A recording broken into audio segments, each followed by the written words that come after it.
बिहार में लागू हुए आरक्षण संशोधन विधेयक को कानूनी स्तर पर चुनौती अभी समाप्त नहीं हुई है।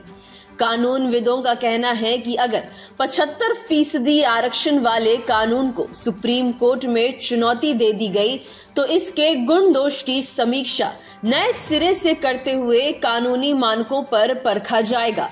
इसमें अगर यह पास हो गया तो यह लागू रह सकता है। अगर कानून के इस लिटमस टेस्ट में यह फेल हो जाता है तो नीतीश सरकार को इसे वापस लेना पड़ सकता है। हालांकि अभी इससे संबंधित कोई याचिका सुप्रीम कोर्ट में नहीं दी गई है।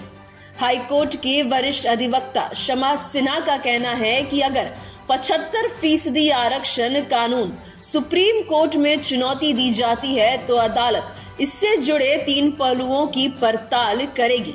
नीतीश सरकार को यह बताना होगा कि किस अप्रत्याशित या असाधारण परिस्थिति को देखते हुए आरक्षण का दायरा बढ़ाया गया है।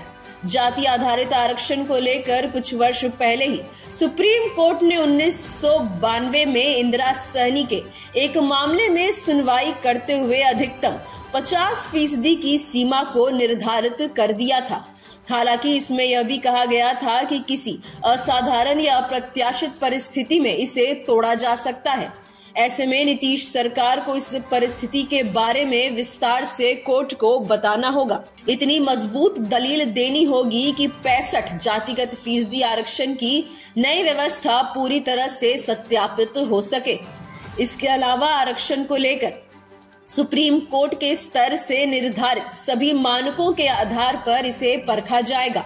अगर सभी मानकों पर यह खरा उतरता है तो यह लागू रह जाएगा।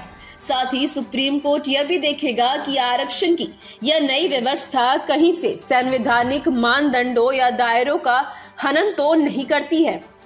कोर्ट में मामला पहुंचने पर इन सभी मानकों पर परखने के बाद ही यह आगे टिका रहेगा। अन्यथा अन्य राज्यों की तरह यहां भी इसे वापस लेना पड़ सकता है।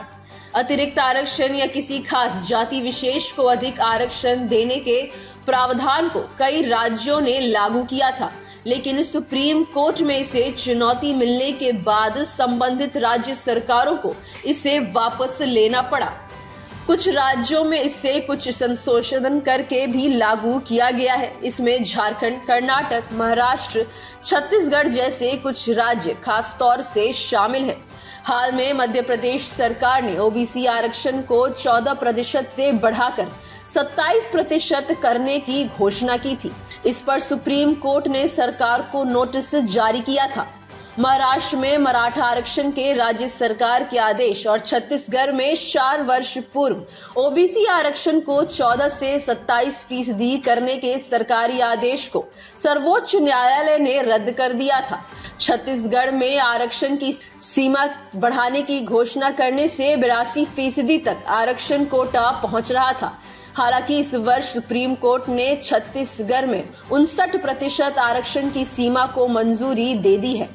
पटना जिला एवं सत्र न्यायालय के अधिवक्ता केडी मिश्रा का कहना है, कानूनी रूप से इसे नए विधेयक को चुनौती दी जा सकती है। आर्थिक रूप से पिछड़े समुदाय को जो 10% आरक्षण दिया गया है वह जाति आधार पर नहीं बल्कि आर्थिक आधार पर दिया गया है। इसी आधार पर सुप्रीम कोर्ट ने 10% आरक्षण की इस व्यवस्था को लागू रखने का आदेश दिया था, परंतु इस बार आरक्षण का दायरा सिर्फ जाति को आधार बनाकर बढ़ाया गया है। इस तरह के अनेक आधार पर सुप्रीम कोर्ट ने इस विधेयक को चुनौती दी जा सकती है। Bureau report, city post live.